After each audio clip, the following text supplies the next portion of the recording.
வணக்கம். Welcome to கதை திரட்டு. இந்த வீடியோல நம்ம என்ன கதை கேட்க போறோம்னா, எழுத்தாளர் PVR அவர்கள் எழுதிய மிலாட் கதையின் 10வது பகுதி. நம்ம சேனல் இதுவரைக்கும் சப்ஸ்கிரைப் பண்ணாதவங்க சப்ஸ்கிரைப் பண்ணுங்க. பக்கத்தில் இருக்கிற பெல் ஐகானை கிளிக் பண்ணி ஆல்ங்கிற ஆப்ஷனை பிரஸ் பண்ணுங்க. so that நான் போடுற கதைகளை உடனுக்குடனே நீங்க கேட்கலாம். வாங்க கதைக்குள்ள போகலாம். தங்க சாலை தெரு, ஒரு குஜராத்தி மிட்டாய் கடை. மணி 4:30. வெங்கே கடை முன் காலியாக கிடந்த 4-5 இரும்பு முக்காலிகளில் ஒன்றை தேடி பிடித்து அமர்ந்தார். அவருடைய உடம்பின் பாரத்தில் முக்காலியின் மேல் தகடு அழுந்தியது. வெங்கே குஜராத்தியிடம் ஏதும் சொல்லவில்லை. அவனும் ஒன்றும் கேட்கவில்லை. குழி விழுந்த ஒரு எவர் சில்வர் தட்டு ஒன்றை எடுத்து தோள் மீது கிடந்த ஒரு கந்தை துணியால் துடைத்தான். பிறகு ஒரு பேணியை எடுத்தான். அது பெரிதாக இல்லையோ என்ற ஒரு அதிருப்தி வெங்கியின் மனதில் எழுந்தது. பேணியை தட்டில் போட்ட பிறகு அருகே வலது பக்கத்தில் சுண்ட காய்ச்சிய பசும்பாலை வழக்கத்தை விட இன்று நன்றாக பொன் நிறத்தில் பால் காய்ந்திருப்பதாக வெங்கிக்கு தோன்றியது. கரண்டியால் 2-3 தடவைகள் கலக்கிவிட்டு நிதானமாக பேணியின் மேல் அதற்கு வலி உண்டாகா வண்ணம் மெதுவாக வார்த்தான். வெங்கியின் கண் எதிரே பேணி பாலில் தோய்ந்து பணிந்து சுருங்கியது. ஒருவாறு பேணி மூழ்கிய பின் 5-6 ஸ்பூன் சர்க்கரையை அவசர அவசரமாக அள்ளி போட்டான். பூ தெரிப்பது போல தோன்றியது வெங்கிக்கு. வெங்கி தட்டை வாங்கி இடது கையில் வைத்து கொண்டு வலது கையில் விளையாடிய டேபிள் ஸ்பூனால் தெருவில் போவோர் வருவோரை லட்சியம் செய்யாமல் சாப்பிட ஆரம்பித்தார். ஒரு 4-5 அடி தூரத்தில் அழுக்கே உருவமான ஒரு 10 வயது பையன் தம்மையும் தம் கையில் இருக்கும் தட்டையுமே பார்த்து ஸ்தம்பித்து நிற்பதை இடையிடையே கவனித்தார். அந்த பையனை அவர் அதே இடத்தில் தினமும் பார்த்திருக்கிறார். வெங்கி கடையை விட்டு விலகும் முன் தனக்கு ஏதாவது கண்டிப்பாக கிடைக்கும் என்ற நம்பிக்கை உண்டு. அப்படி அவன் நம்புகிறான் என்றும் வெங்கிக்கு தெரியும். பதிர்பேணி இன்று என்னவோ எல்லா நாட்களையும் விட ருசியாக இருக்கிறது என்று வெங்கி நினைத்தார். ஏன் இவ்வளவு உயர்ந்த தின்பண்டம் ரங்கிக்கு பிடிக்கவில்லை என்று அவருள் ஒரு கேள்வி எழுந்தது. எல்லாம் நாப்பழக்கம்தான் என்று மறுகணமே கேள்வியை மறந்தார். கைக்கும் வாய்க்கும் இடையே நடந்து வந்த யுத்தம் 4 நிமிடங்களில் முடிந்தது. ஸ்பூனால் எடுக்க முடியாத அளவுக்கு பால் தட்டில் குறைந்ததும் அவர் ஸ்பூனை தனியாக பிடித்து கொண்டு பாலை உறிஞ்சினார். அவர் தட்டை வைத்ததும் கடைக்காரன் சமோசாவை எடுக்கப் போனான். பார்சலா கட்டி கொடு, 8 வை, அப்புறம் சோன் பப்படி 2, முந்திரி பருப்பு 50 கிராம், பாம்பே அல்வா 2. கடைக்காரன் கட்ட ஆரம்பித்தான். ரங்கியும் தைலாவும் சாப்பிட இது போதும் என்று வெங்கியின் மனம் கணக்கு போட்டது. தைலாவின் நினைவு தோன்றிய மறுகணமே வேதநாயகம் போனில் பேசியதும் நினைவுக்கு வந்தது. அன்று காலையில்தான் ரங்கி தைலா போன பிறகு அவர் சாப்பிட உட்காரும்போது வேதநாயகம் சொன்னதை போல சொன்னார். தைலாவை எப்படியாவது இந்த கேஸிலிருந்து அவளுக்கு நஷ்டம் இல்லாமல் விடுவிக்க வேண்டும் என்றாள் அவள். அதுவரையில் வெங்கி ரங்கி நினைத்த ரீதியில் நினைத்து பார்த்ததில்லை. ரங்கி தனது அபிப்பிராயத்தை கூறிய பிறகும் அதை ஒரு பெரிய விஷயமாக கருதவில்லை. ஆனால் வேதநாயகமே எதிர்க்கட்சி லாயரே இந்த எண்ணத்தை வெளியிட்ட போது வெங்கியால் சிந்திக்காமல் இருக்க முடியவில்லை. கோர்ட்டு என்று வந்துவிட்டால் வழக்கு திரௌபதி புடவை மாதிரி வளர்ந்து கொண்டேதான் போகும். எடுத்த எடுப்பில் கோபி ஜெயித்து விட்டால் அதற்கும் ஒரு சான்ஸ் இருக்கிறது என்று வெங்கி உள்ளூர நம்பினார். தைலா ரீட்ரையலுக்கோ ஃபுல் பெஞ்சுக்கோ ஏன் சுப்ரீம் கோர்ட்டுக்கோ போகாமல் இருக்கலாம். ஒடிந்த மனதோடு ஊருக்கு திரும்பலாம். ஒருவேளை கோபிக்கு தோற்றுவிட்டால் அவன் கச்சை கட்டிக்கொண்டு கடைசி வரைக்கும் போவான். ஒருவேளை தம் கட்சிக்காரன் தோற்றுவிடக்கூடும் என்ற நினைப்பில்தான் வேதநாயகம் பேச்சையே ஆரம்பித்தாரோ. சாமி, பார்சல் ரெடி. திடீரென்று சிந்தனையில் இருந்து விடுபட்ட வெங்கி பார்சலை வாங்கி பையில் போட்டு கொண்டார். 5 மணிக்கு வேதநாயகம் வர சொல்லியிருக்கிறார். ஆனால் வெங்கி இன்னும் சீனியரிடம் இந்த சமரச ஏற்பாட்டை பற்றி பிரஸ்தாபித்து அவருடைய அபிப்பிராயத்தை கேட்கவில்லை. அவருடைய அனுமதியும் ஆலோசனையும் இல்லாமல் எதிர்க்கட்சி வக்கீலுடன் பேசுவது நியாயமாகாது. குஜராத்திற்கு பணத்தை கொடுத்துவிட்டு அதே கையில் போனை எடுத்தார். வேதநாயகம் மறுமுனையில் விசாரித்தார். சுருக்கமாக தம் மனதில் எழுந்த எண்ணத்தை சொல்லிவிட்டு மறுநாள் காலையில் இது பற்றி பேசலாம் என்று சொல்லி சொன்னபடி 5 மணிக்கு தம்மால் வர இயலாமல் போனதற்கு மன்னிப்பையும் கேட்டுவிட்டு போனை வைத்தார். தங்கசாலை முனையில் ஒரு டாக்ஸியில் ஏறிய அவர் வீட்டை அடையும் போது வீட்டு வாசலில் ஒரு கார் நின்று கொண்டிருப்பதை கண்டார். கோபியின் கார். அன்று காலை தைலாவை ஏற்றி வந்த கார்.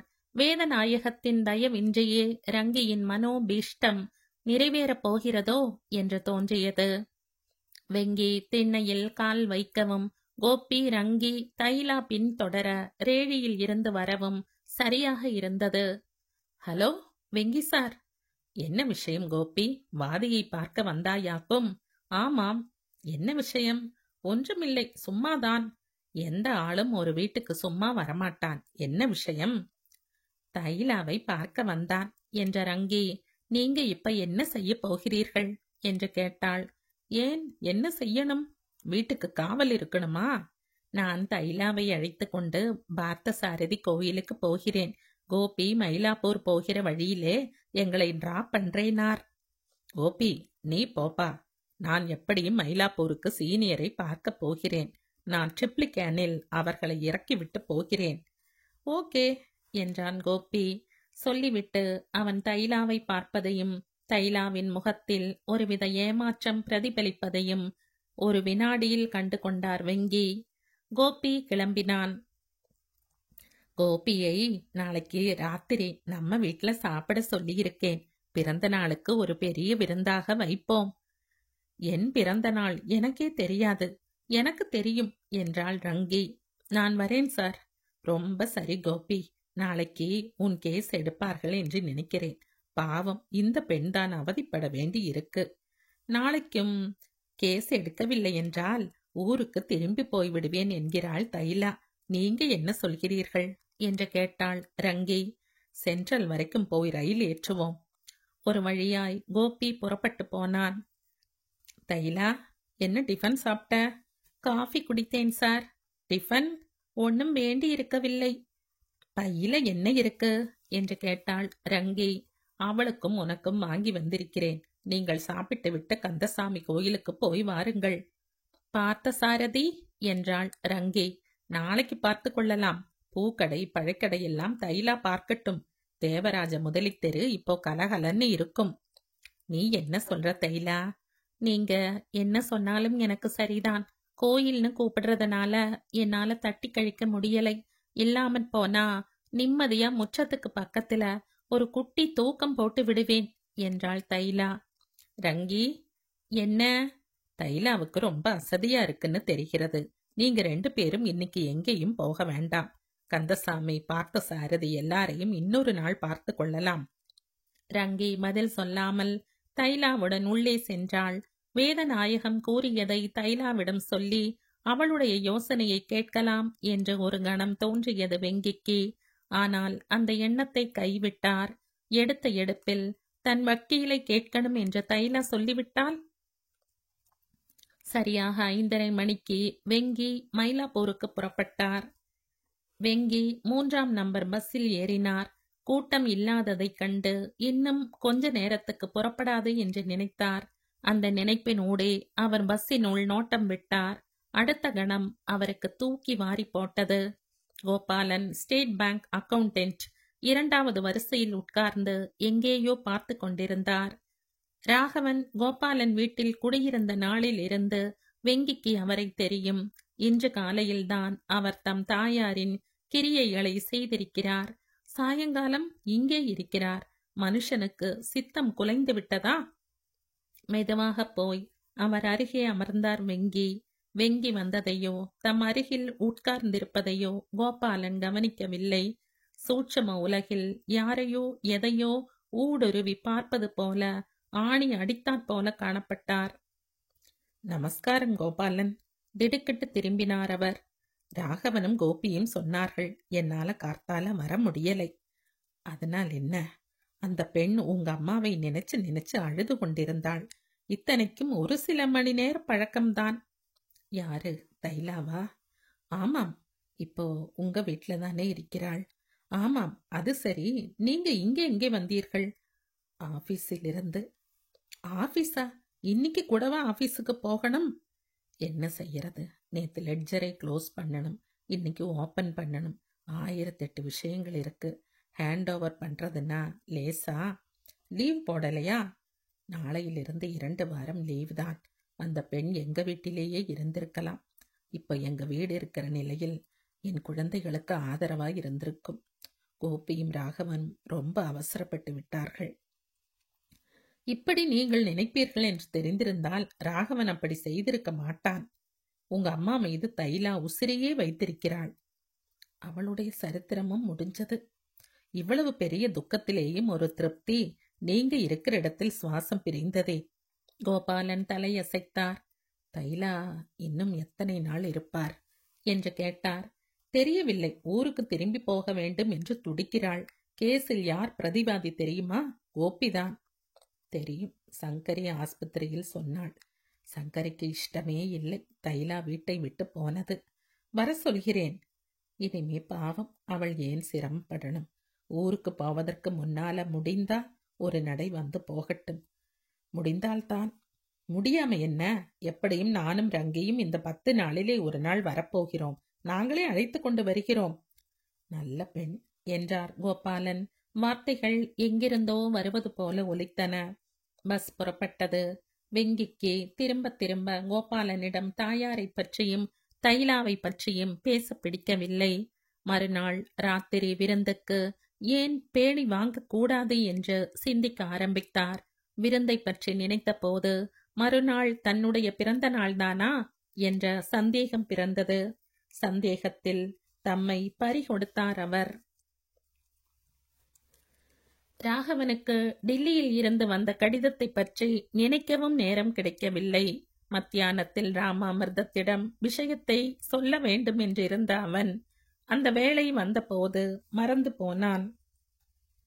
3ஆம் கோர்ட்டில் ஒரு ஜட்ஜ்மெண்ட், உதவி ரெஜிஸ்ட்ரார் முன் ஒரு பெட்டிஷன், 7வது கோர்ட்டில் ராமாமிர்தத்துக்கு உதவி, 11ஆம் கோர்ட்டில் அன்று வராது என்று நினைத்த கேஸ் திடீரென்று எடுத்துக் கொள்ளப்பட்டதால் ஏற்பட்ட கெடுபிடி. சுழலில் அகப்பட்டு கொண்டவனைப் போல அவன் திண்டாடினான். கடைசியாக அவன் 4:30 மணிக்கு சேம்பர்ஸுக்கு வந்தபோது அங்கே ராமாமிர்தம் இல்லை, வெங்கியும் இல்லை. சுமார் 10 நிமிடங்கள் உட்கார்ந்தான். அப்போதும் டில்லி கடிதம் நினைவுக்கு வரவில்லை.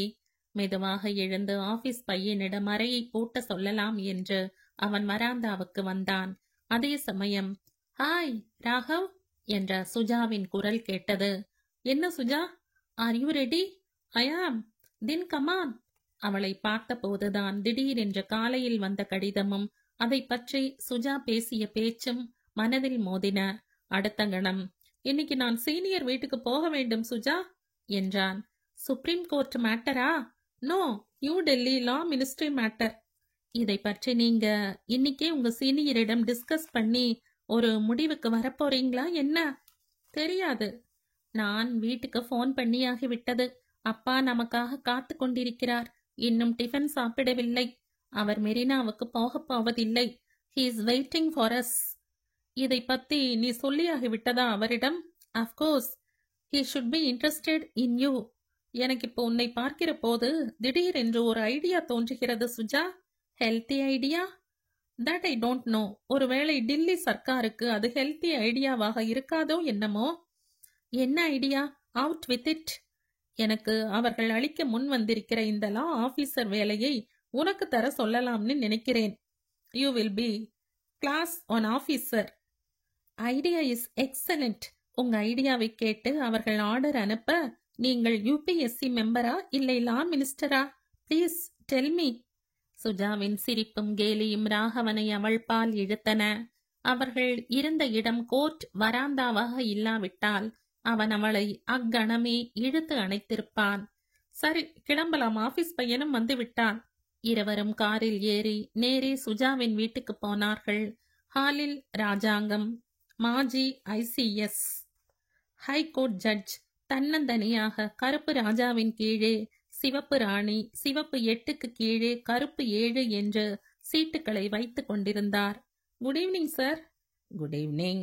உட்கார். ராகவ், ப்ளீஸ் எக்ஸ்கியூஸ் மீ, ஒரு நிமிஷத்தில் வரேன் என்று சொல்லிவிட்டு சுஜா தடதடவென்று ஓடினாள். My daughter is excited. எல்லா நாளையும் விட இன்னைக்கு ரொம்ப பரபரப்பு. எஸ், அந்த டைமண்ட் 3க்கு கீழே தோ கடைசி ஸ்பேட் 2வை கொண்டு வாருங்கள். 2 place vacant. Thanks. 2 place vacant. அதை பூர்த்தி செய்யலாம். ஆனால் அது போல எல்லா இடங்களிலும் பூர்த்தி செய்ய முடியுமா mister Raghav? I don't follow sir. I mean, உன்னால் ஏற்பட போகிற வேக்கன்சி, அதாவது வக்கீல் தொழிலை நான் கைவிட்டாலா? ஆமாம். டில்லியில் எனக்கு பதிலாக எத்தனையோ பேர்கள் இருப்பார்கள் லா ஆபீசர் பதவிக்கு. அப்பா, சுஜா சொன்னபடி 2 நிமிடங்களில் வந்துவிட்டாள். பின்னாலேயே டிஃபனும் காஃபியும் வந்தன. என்ன சுஜா? ராகவனுக்கு புத்தி சரியில்லை. எனக்கும் அப்படித்தான் தோன்றுகிறது சுஜா என்றார் Rajangam. Thank you daddy, thank you. Mister Raghav, பார்த்தீர்களா என் அப்பாவும் நானும் எப்படி ஒரே மாதிரியாக நினைக்கிறோம் என்று? இதுக்கு ரொம்ப இன்டெலிஜென்ஸ் வேணும். ராகவன் கலகலவென்று சிரித்தான். பிறகு, உங்க அப்பா நீ சொல்றதை ஒப்புக்கொண்டார். ஆனா அவர் நினைக்கிறதும் நீ நினைக்கிறதும் வெவ்வேற. புத்தி சரியில்லை என்பதில்தான் ஒற்றுமை இருக்கு. மைசூர் பாகை விண்டு வாயில் போட்டுக்கொண்டு அவன் சிரித்தான். மைசூர் பாகின் தூள்கள் கீழ் உதட்டில் சிதறின. என்ன உளறீங்க? நான் லா ஆபீசர் பதவியை உதறி இந்த கருப்பு கோட்டுடன் இங்கேயே இருக்க ஆசைப்படுவதால் எனக்கு புத்தி சரியில்லை என்கிறாயே நீ? ஆம் ஐ கரெக்ட்? எஸ். உங்க அப்பா என்ன நினைக்கிறார் தெரியுமா? என்னடா இந்த ராகவன் கேவலம் ஒரு பெண்ணின் பேச்சை கேட்டுக்கொண்டு முக்கியம் இல்லாத ஒரு விஷயத்தை ஒரு பெரிய பிரச்சனையாக எடுத்துக்கொண்டு அதை பற்றி பேச இவ்வளவு தூரம் வந்திருக்கிறானே, இவனுக்கு புத்தி சரியில்லை என்று நினைக்கிறார். ஆம் I correct sir? Perfectly correct. என்னப்பா இது? எது உன் கையில் இருப்பதா?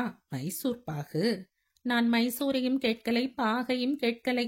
எடுத்த எடுப்பில் 1500 ரூபாய் சம்பளம் மேலே மேலே ஏறிக்கொண்டே போகும். வக்கீல் தொழிலை விட இந்த காலத்தில் உசத்தி. கரெக்ட் என்றார் ராஜாங்கம். ராகவன் புன்முறுவலுடன், சார், தொழில் சுதந்திரம், கடமையை முடிக்கும் போது கிடைக்கிற ஆத்ம திருப்தி, 4 பேர் பாராட்டுகிற போது மனசிலே ஏற்படுகிற ஆனந்தம், இதெல்லாம் டில்லி வேலையில் கிடைக்குமா? கிடைக்காது. அப்பா, லா ஆபீசர் என்று வந்துவிட்டால் 10 மணியிலிருந்து 5 மணி வரை வேலை. அதுவும் சிரமம் இல்லாத வேலை. கீழே இருக்கிறவர்கள் ஆராய்ந்து எழுவார்கள்.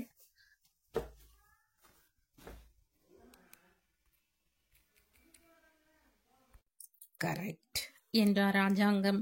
சுதந்திரமாக ஆராயக்கூட வாய்ப்பு இல்லை. கீழே இருக்கிறவன் எழுதியதில் குற்றம் குறைகள் கண்டுபிடிக்கத்தான் முடியுமே தவிர ஒரிஜினலாக திங்க் பண்ணுகிற சக்தி போய்விடும். இல்லையா sir? You are also correct. என்னப்பா இது? எல்லாவற்றிற்கும் அப்பன் காளை மாதிரி தலை ஆட்டுகிறீர்களே. காலங்கார்த்தாலே லா புத்தகங்களோடு எழுந்திருக்க வேண்டாம். 9 மணி வரையில் நிம்மதி. சாயங்காலமும் ராத்திரியும் கட்சிக்காரர்களுடனும் கேஸ் கட்டுகளுடனும் உயிரை விட வேண்டாம். சாயங்காலம் சினிமா, ஷாப்பிங் என்று போகலாம். 2ஆம் சனிக்கிழமை லீவ். ஞாயிற்றுக்கிழமைகளில் பிக்னிக் போகலாம். மாதம் 1ஆம் தேதியானால் புதுசா ரிசர்வ் பேங்கில் இருந்து பணம் மேஜை மேல் வந்து விழும். இது நிம்மதியான, சஞ்சலம் இல்லாத வாழ்க்கை. கேஸ் தோற்று விட்டதே என்ற தாபம் இல்லாத வாழ்க்கை. என்னப்பா சொல்கிறீர்கள்? I fully agree with you Suja என்றார் ராஜாங்கம். கோர்ட்டிலே கேஸ் இல்லைனா நாள் போரா லீவ் மாதிரி. யாருக்கும் லீவ் லெட்டர் எழுதி அனுப்ப வேண்டாம். சர்க்கார் விடுமுறைகளை விட ஓரிரு நாட்கள் அதிகமாகவே ஹைகோர்ட்டில் உண்டு. Puja holidays, Christmas vacation, summer vacation என்று நிம்மதியான விடுமுறைகள். ஒரு ஞாயிற்றுக்கிழமையில் பிக்னிக் ஓடிப்போய் வருவதை விட ஒரு சம்மர் ஊட்டி, ஒரு சம்மர் கொடைக்கானல் என்று ஆனந்தமாய் போய் வரலாம். கேஸ் ஏன் தோற்று போயிற்று, எந்த பாயிண்ட் வீக் என்று ஆராய்ந்து புதிய கேஸ்களில் ஜாக்கிரதையாக இருக்கலாம். நீங்கள் என்ன சார் சொல்கிறீர்கள்? You have set it beautifully. அப்பா, மத்திய சர்க்கார் போடுகிற சட்டங்களை யார் உருவாக்குகிறார்கள்? லா ஆபீசர்ஸ். அவற்றிற்கு யார் சார் உயிர் கொடுக்கிறார்கள்? அட்வொகேட்ஸ். வக்கீல் தொழிலில் வரும்படி நிரந்தரம் இல்லாதது. வாழ்க்கையே நிரந்தரம் இல்லாதது. அப்பா, I want him to be a law officer in New Delhi. என் மனைவி ஒரு வக்கீலின் மனைவியாக இருக்க வேண்டும் என்று நான் ஆசைப்படுகிறேன். நீங்க என்னப்பா ஆசைப்படுகிறீர்கள்? மாப்பிள்ளை பெண்ணை நன்றாக அன்புடன் வைத்துக் கொள்ள வேண்டும் என்று. நான் உங்களுடைய அந்த ஆசையை பற்றி கேட்கவில்லை. இவர் டில்லி வேலையை ஏற்றுக்கொள்வது பற்றி. ராகவன் என்று ஆரம்பித்த ராஜாங்கம், உனக்கு IAS பதவி கிடைத்த போது அதை உதறிவிட்டுத்தானே இந்த வக்கீல் தொழிலுக்கு வந்தாய் என்று கேட்டார். ஆமாம் சார். அன்னைக்கு அந்த வேலையில் சேர்ந்திருந்தால் இன்னைக்கு என்னவாக இருந்திருப்பாய்? என்ன சம்பளம் கிடைத்திருக்கும்? கலெக்டராக இருந்திருப்பேன். இல்லாமல் போனால் செக்ரட்டேரியட்டில் டெப்டி செக்ரட்டரியாக இருந்திருப்பேன். 1000க்கு மேலே 1500க்குள்ளே ஏதோ கிடைக்கும். இந்த பதவியும் சம்பளமும் தேவையில்லை என்றுதானே அன்று அதை உதாசீனப்படுத்தினாய்? ஆமாம். இன்னைக்கு நிலைமை மாறி இருக்கிறதா? ஐ மீன் யுவர் ஆட்டிடியூட், மனப்போக்கு. இல்லை, அதாவது இன்னும் வக்கீல் தொழில்தான் பிடிக்கிறது. ஆமாம். நீல ஆபீசர் பதவியை ஏற்றுக்கொண்டால்தான் சுஜா உன்னை கல்யாணம் செய்து கொள்வாள் என்ற நிலை வருகிறது என்றால் நீ உன் கொள்கையை முடிவை மாற்றிக்கொள்வாய் என்று நினைக்கிறேன். Am I correct? ராஜாங்கம் இத்தனை நேரம் தமாஷாக பேசியவர் இப்படி திடீரென்று முகத்தை கடுமையாக வைத்துக் கொண்டு பேசுவதை கண்டபோது ராகவனுக்கு திடுக்கிட்டது. அவன் அவரையும் சுஜாவையும் மாறி மாறி பார்த்தான். ஓரிரு நிமிடம் மௌனம் சாதித்துவிட்டு சுஜா எதை எதிர்பார்த்தாளோ அதையே சொன்னான். அவன் சொன்ன பதில் ராஜாங்கத்துக்கு திருப்தியாக இருந்தது. நேற்று இதே நேரத்தில் முத்து ரேவதியின் வருகையை எதிர்பார்த்து ஆவலுடன் காத்திருந்தான். இன்று அவன் எல்லாமே முடிந்து விட்டது என்ற விரக்தியுடன் டைப்ரைட்டிங் மிஷினின் மீது பார்வையும் செலுத்தாமல் உட்கார்ந்திருந்தான். இனிமேல் இந்த ஜென்மத்தில் அவன் யாரையும், எந்த பெண்ணையும் காதலிக்க மாட்டான். காதலிக்கவே மாட்டான். அவனுக்கும் காதலுக்கும் ரொம்ப தூரம். ஒரு தடவை காதலித்த பிறகுதான் இத்தனை தூரம் என்று அவனுக்கு தெரிகிறது. அவன் ஒரு முட்டாள், வடிகட்டின முட்டாள். முத்து முத்து சிந்தனையில் மூழ்கிவிட்ட முத்துவை வைத்தியின் குரல் உலுப்பியது. என்ன உன் மண்டையில நீயே அடிச்சுக்கிற? யார் முட்டாள்? எதுக்கும் எதுக்கும் ரொம்ப தூரம். சொர்க்கத்துக்கும் நகரத்துக்குமா? வைத்தி தன் இயல்பில் ஓடிக்கொண்டிருந்தான். அவனுடன் 2 வார்த்தைகள் பேசினால் ஒருவேளை ரேவதியை அவன் சற்று நேரம் மறக்க முடியும். எனக்குள்ளே ஏதோ முணுமுணுத்து கொண்டேன் போலிருக்கு. சரியா போச்சு. இதுக்கு பேரு முணுமுணுப்பா? நீ முட்டாள் என்று உன் தலையில் நீயே அட்சதை போட்டு கொண்டது இந்த தம்பு செட்டி தெரு பூரா தெரியும். சரி சரி, என்ன சமாச்சாரம்? கையில பேப்பர் கீப்பர் கூட ஒண்ணுமில்லை. ஆள் யாரும் மாட்டிக்கவில்லை இன்னும். உன் ரேவதியை பார்த்தேன். செருப்பு கடையிலிருந்து செருப்பு வாங்கி கொண்டு வந்ததை பார்த்தேன். செருப்பு கடையிலிருந்து செருப்பு வாங்காமல் வேறு என்ன வாங்குவாங்க? என்ன முத்து, முட்டாள் மாதிரி அப்படி சொல்லிட்ட? சாக்ஸ் வாங்கலாம், பாலிஷ் வாங்கலாம். அவள் எப்படி இருக்கா தெரியுமா? ஜம்முன்னு. போதும் வைத்தி. ஏன் இப்ப என்னாச்சு? ஏதேனும் தப்பா சொல்லிட்டனா? அவ ஜம்முன்னு இருந்தா என்ன, கம்முன்னு இருந்தா என்ன? அடடே, ஏன் இப்படி ஒரு விரக்தி? உங்க ஜாதகங்கள் பொருந்தலையோ? அவள் காரா பூந்தியை சாப்பிட்டப்புறம் பொட்டலத்தை சுருட்டி எரிகிற மாதிரி என்னை எரிஞ்சிட்டா. காரா பூந்தியையாவது சாப்பிட்டாளா? முத்து, நீ உன்னை திட்டிக் கொண்டாயே, அது சரிதான். நீ ஒரு முட்டாள்தான். கம்பீரமா ஒரு பொண்ணு, பெரிய இடத்து பொண்ணு, நன்றாய் படிச்சு 4 வார்த்தை பேச தெரிஞ்ச பொண்ணு. அவளை வளைச்சு இழுத்து போட்டுக்க தெரியாம அவ உன்னை தூக்கி எறிஞ்சு குப்பை கூடையில போட்டு விட்டாள்னு இப்படி மாஞ்சு போயிட்டியே. உன் இடத்தில் நானாக இருந்தால் என்ன செய்திருப்பேன் தெரியுமா? என்னிடத்தில் நீ இருந்திருந்தால் பார்த்த அன்னிக்கே அவளிடம் ஒரு 5 ரூபா பிளீஸ்னு கையை நீட்டியிருப்ப. அன்னிக்கே உன் கன்னத்தில் பலார்னு அவளும் போட்டிருப்பா. வேறு பேச்சிருந்தா பேசு, இல்லாம போனா இடத்த காலி பண்ணு. சிவனேன்னு ஒரு கல்யாணத்தை பண்ணிக்கொள். சரி, ஒரு பெண்ணை பார்த்து முடி. நான் அந்த லைனில் தரகு பார்க்கறது இல்லையே முத்து. இருந்திருந்தா 1000 பெண்ணை கியூவில் நிக்க வச்சிருப்பேன். சரி சரி போ. நான் இன்னும் தாத்தாவுக்கு காஃபி கூட கொண்டு போகலை. பாவம், அவருக்கு யார் வாங்கி கொடுத்திருப்பாங்களோ. முத்து, என்ன? துளசிங்கம் ஜட்ஜி ஆகியாச்சு. இன்னைக்குதான் நியூஸ் வந்தது. அப்படியா? ஆமாம். உனக்கு யார் சொன்னா? யார் என்னை தனியா கூப்பிட்டு சொல்லணும்? கோர்ட்டு பூரா இதே பேச்சுதான். தாத்தா ரொம்ப சந்தோஷப்படுவார், இப்போதே போகணும். வைத்தி ஒரு வழியாய் நகர்ந்தான். முத்து அவசர அவசரமாக எழுந்து பிளாஸ்கையும் தோளில் மாட்டிக்கொண்டு ஹோட்டலை நோக்கி விரைந்தான். முத்து பாஷ்யம் ஐயங்கார் சிலை அருகே வந்தபோது தாத்தா இருக்க வேண்டிய இடத்தில் ரேவதி கையில் நீள அட்டை பெட்டியுடன் நிற்பதை கண்டான். தாத்தா இங்கே? ரேவதி இன்னும் தன்னை பார்க்கவில்லை. எந்த நிமிடமும் பார்த்து விடுவாள் என்று சிந்தித்த அவன் திரும்பி விடலாமா என்று ஒரு கணம் யோசித்தான். யோசனையினூடே கண் அவனையும் மீறி ரேவதியின் வாளிப்பான உடலையும் முகத்தையும் பார்க்கலாயிற்று. அவன் ஒரு முட்டாள். அவனை தூக்கி எறிந்த பின்பும் அவனுக்கு புத்தி வரவில்லை. அவன் தன்னையே ஒரு கணம் சபித்து கொண்டான். தாத்தா எங்கே என்ற கேள்வி கூட இப்போது மறந்து போய்விட்டது. ஹாய் முத்து! முத்து சட்டென்று நின்றான். பார்த்தான். தாத்தா வழக்கமாக உட்காரும் இடத்தில் ரேவதி நின்று கொண்டு அழைக்கிறாள். அவள் இருக்கும் இடமெல்லாம் ஒரே தண்ணீர். எப்படி இங்கே தண்ணீர் வந்தது? யார் கொட்டினார்கள்? எதற்காக? ஒருவேளை வெயில் சூட்டில் தலை சுற்றி தாத்தாவுக்கு வாந்தி வந்து விட்டதா? ஹாய் முத்து, அங்கேயே இரு. ரேவதி அடுத்த கணம் வராந்தாவில் இருந்து குதித்தாள். உள் பாவாடை சற்றே நிமிர காலின் சதை அவனை அள்ளி தின்றது. அவள் இப்படி தன் இயல்பில் சரளமாக கூப்பிட்டு அவன் அருகே வந்தபோது அவனால் வைராகியத்தை காப்பாற்ற முடியவில்லை. Hello Revathi, do you know? Yes, I am very glad. Thulasingam என்னைக்கோ ஜட்ஜாக வர வேண்டியது. Who cares for that? சித்தப்பாவுக்கு ஜட்ஜ் வேலை ஆனா என்ன, ஆகாமல் போனா என்ன? தாத்தா போயிட்டார். அதான் இங்க இல்ல. உன் சித்தப்பாவுக்கு ஜட்ஜ் பதவி கிடைக்காதுன்னு தெரிஞ்சதும் வீட்டுக்கு போயிட்டாரா? Muthu, I am sorry. உங்களால ஃபாஸ்டா திங்க் பண்ண முடியறதில்ல. இது உங்க weakness. My great grandfather is no more. He is dead. என்ன? ஆமாம், உட்கார்ந்திருந்தபடியே செத்து போயிருக்கார். சித்தப்பா வந்து நியூஸை சொல்லிட்டே இருக்கார். அவர் எங்கேயோ பார்த்து கொண்டே போயிட்டார். முத்துவின் முகம் வெளிரியது. நான் அவருக்காக காஃபி கொண்டு வந்தேன். டைம் ஆயிடுச்சுன்னு ஓடி வந்தேன். ஆஃப்டர் ஆல் காஃபி தானே. என் கையில என்ன இருக்கு பாருங்க மிஸ்டர் முத்து. 19 ரூபாய் கொடுத்தேன். வெல்வெட் மாதிரி இருக்கு. இந்த செருப்பை போட்டுக்கொண்டு தாத்தா நடந்தால் காலுக்கு இதமா இருக்கும்னு ஆசையோடு வாங்கினேன்.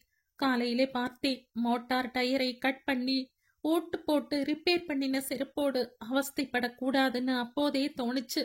இங்க வந்து பார்த்தா தாத்தா இல்லை. அப்புறம் சித்தப்பாவை பார்க்க சேம்பஸுக்கு போனேன். அங்கே எல்லாம் சொன்னாங்க. பின் ஏன் இங்க நிக்கிற? நான் ரொம்ப படிச்ச பெண்தான். என் அப்பா ஆர்மியிலே மேஜர் தான். எனக்கு எதை கண்ட பயம் இல்லைதான். ஆனால் என்னால டெட் பாடியை பார்க்க முடியாது. பயம். இப்போ என்னை பார்க்கிறாயே. I am also dead. உளராதீங்க முத்து. நோ, உளரல. I am dead. You killed me yesterday. You killed me yesterday. நேத்து உன் கையால நான் செத்தேன். நீங்க மென்டலி டெட். அவங்க என்னை பயமுறுத்த முடியாது. பாவம் ஓல்டு மேன். என் தாத்தாவுக்கு அப்பா ஏழை பியூனாக இருந்தவர். பியூன்னா ஏழைதான். ஆனா எப்படி செத்து போயிருக்கார்? ரிக் பிரான்சஸ். அது சரி மிஸ்டர் முத்து, இப்ப என்ன செய்ய போறீங்க? நான் டெட் பாடியை பார்த்து பயப்பட மாட்டேன். இப்ப நேரே துளசிங்கம் வீட்டுக்கு போறேன். தாத்தா என்கிட்ட ரொம்ப வாஞ்சையுடன் இருந்தார். எனக்கு அவர் மேல ஏதோ ஒரு வித அன்பும் பாசமும் பிறந்து விட்டன. பாடியை இன்னைக்கே எடுத்து விடுவாங்கில்ல? தெரியாது, அங்க போனாதான் தெரியும். எப்போ எடுக்க போறாங்கன்னு எனக்கு இன்ஃபர்மேஷன் கொடுக்குறீங்களா முத்து? இன்ஃபர்மேஷனா? எதுக்கு? எடுத்தப்புறம் நான் மெதுவா வீட்டுக்கு திரும்ப. முத்துவுக்கு அழுவதா சிரிப்பதா என்று தெரியவில்லை. நீங்க இப்ப கொஞ்சம் முன்னாடி சொன்னீங்களே நான் டெட் பாடின்னு, அதைத்தான் பார்த்திருக்கிறேன். விளையாடாத ரேவதி. உன் தாத்தா செத்து போய் 2 மணி நேரம் கூட ஆகவில்லை. So he is old, very old. நான் அழுதுட்டே பேசினா அவர் திரும்பி வந்து விடுவாரா? See this. நல்ல செருப்பு இது இருக்கு. அவர் போயிட்டார். அவருக்கு இப்ப வேல்யூ இல்ல. இதுக்கு அதை திருப்பி கொடுத்து நான் என் காலுக்கு வாங்கிக்க போறேன். நீ செருப்பு வாங்கின வேலை நன்றா இல்லை. ஒரு ஆளையை முழுங்கி விட்டது. முத்து, என்ன? சித்தப்பா வீட்ல இருந்து எனக்கு ஃபோன் பண்றியா? ப்ளூ டைமண்ட் தியேட்டருக்கு பண்ணு. நான் மேனேஜர் கிட்ட சொல்லி வைக்கிறேன். சினிமாவுக்கா போகிற? ஆமாம், ஒரு தடவை டிக்கெட் வாங்கிட்டு போனால் உள்ளேயே இருந்து கொள்ளலாம். Air condition theatre. தெரியும் தெரியும். நானும் நீயுமே அந்த தியேட்டருக்கு போயிருக்கிறோம். ஆமாம் ஆமாம், நான் மறந்து விட்டேன். சாரி சாரி முத்து. எனக்கு ஒரு ஐடியா. சித்தப்பா வீட்டுக்கு போய் என் தாத்தாவின் டெட் பாடியை பார்த்து விட்டு எப்போ கிரிமேட் பண்ணுவாங்கன்னு தெரிஞ்சுக்கிட்டு நேரே நீங்க தியேட்டருக்கே வந்துடுங்க. எனக்கும் போர் அடிக்குது. வடியும் சே ஃபோனே பண்றேன். சினிமா, தாத்தா செத்து போன அன்னைக்கு நான் நீ செய்யற தப்பு காரியத்தை செய்யாம இருக்க. நான் வரேன். நான் 2 நாள்ல ஊருக்கு திரும்புறேன் முத்து. ஓகே, டெட் பாடியை நீ அவாய்ட் பண்ற, இது ரொம்ப தப்பு. ஆனா ஒண்ணு மட்டும் சொல்றேன், டெட் பாடி உன்னை அவாய்ட் பண்ணாது, ஜாக்கிரதை. ரேவதி கலகலவென்று சிரித்தாள். டெட் பாடியை பார்க்கிற போது நமக்கு உணர்ச்சி வந்தது. நாமே டெட் பாடி ஆகிற போது நம்மிடம் உணர்ச்சி இல்லை. So I won't be seeing my own dead body. Revathi, yes Muthu, you're a fool. படிச்ச முட்டாள், ஸ்டூபிட் woman. தேங்க்யூ. ப்ளூ டைமண்டுக்கு ஃபோன்.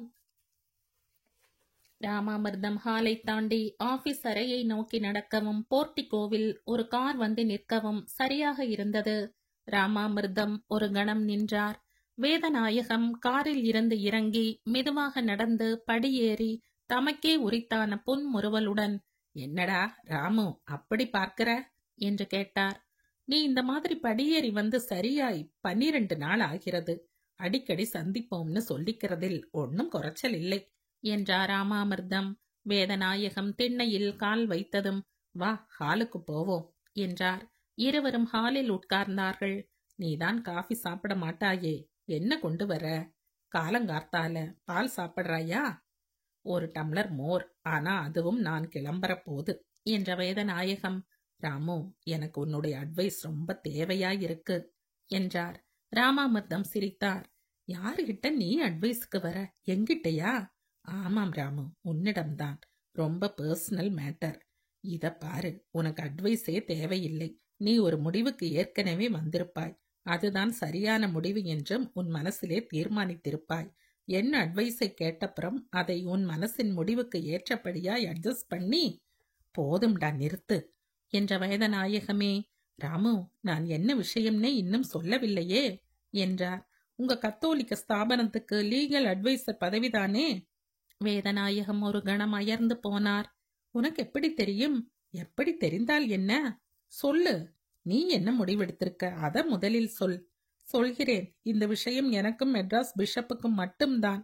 ஐ எம் சாரி, அவருடைய காரியதரிசிக்கும் கூட தெரியும்னு நினைத்து கொண்டிருக்கிறேன். நீ என்னடானா ஏற்கனவே தெரிந்து வைத்திருக்கிறாய். யார் சொன்னாங்க? எது? என்னை இந்த பதவி தேடி வருகிறது என்பதுதான். நீ கேள்வியையே சரியாக கேட்கவில்லை. உன்னை யார் இந்த மெட்ராஸ் பிஷப்புக்கு சிபாரிசு செய்தார்கள் என்று கேட்டிருந்தால் கேள்வி சரியாக இருந்திருக்கும். யார்? இதுக்கு பதில் சொல்வதற்கு முன்னாலே இந்த பிஷப் மெட்ராஸிலே எத்தனை நாளாக இருக்கிறார் என்று நீ சொல்லு. 1 மாதம். சிபாரிசு அவர் வந்த 3வது நாள் சென்றது. அப்படியா? உனக்கு எல்லாம் தெரியும் போலிருக்கே. எனக்கு மெட்ராஸ் பிஷப்புகள் எல்லோரையும் 30 வருஷமாக தெரியும். இப்போதைய மெட்ராஸ் பிஷப் பாம்பேயில் இருந்தார். பாம்பேயில்தான் என் பெண்ணும் இருந்தாள். அவர்கள் குடும்பத்துக்கு இந்த பிஷப் ரொம்ப வேண்டியவர். கதை எங்கேயோ எல்லாம் போகிறதே ராமோ. எங்கேயும் போகலை. என்னிடம் ஆரம்பித்து உன்னிடம் முடிகிறது. அப்படியென்றால் நான் தான் உன் பெயரை சிபாரிசு செய்தேன், போதுமா? ராமு, வேதநாயகத்தின் குரல் தழுதழுத்தது. அவர் கண்முன் ராமாமிர்தம் தெரியவில்லை. ஒரு ஒளிப்பிழம்பு பிரகாசிப்பதான பிரம்மை உண்டாயிற்று.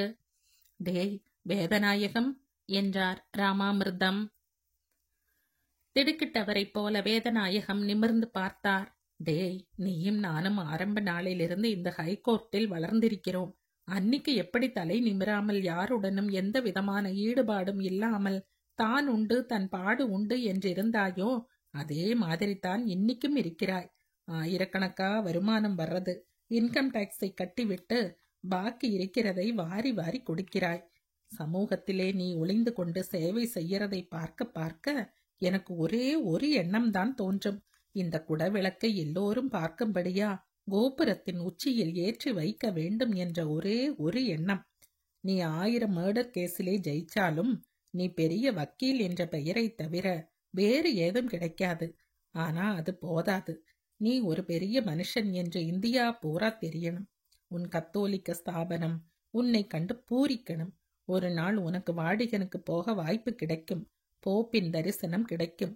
அது நீ லாயர் என்ற காரணத்தினால் அல்ல, மதத்தின் கட்டளைகளை பராமரிக்கிறவன் என்று அல்ல, நீ ஒரு நல்ல மனிதன் என்ற ஒரே காரணத்துக்காக. நீ இந்த பதவிக்கு வந்துதான் போப்பை பார்க்க வேண்டும் என்றில்லை. நீயாகவே ரோமுக்கு போய் பார்க்கலாம். ஆனா உனக்கு மட்டும்தான் பெருமை இருக்கும். ஸ்தாபனத்தின் மூலமாக போகிறபோதுதான். ராமாமிர்தம் நிறுத்தினார். அவருக்கு இந்த மாதிரி தொடர்ந்து பேசி பழக்கமே இல்லை.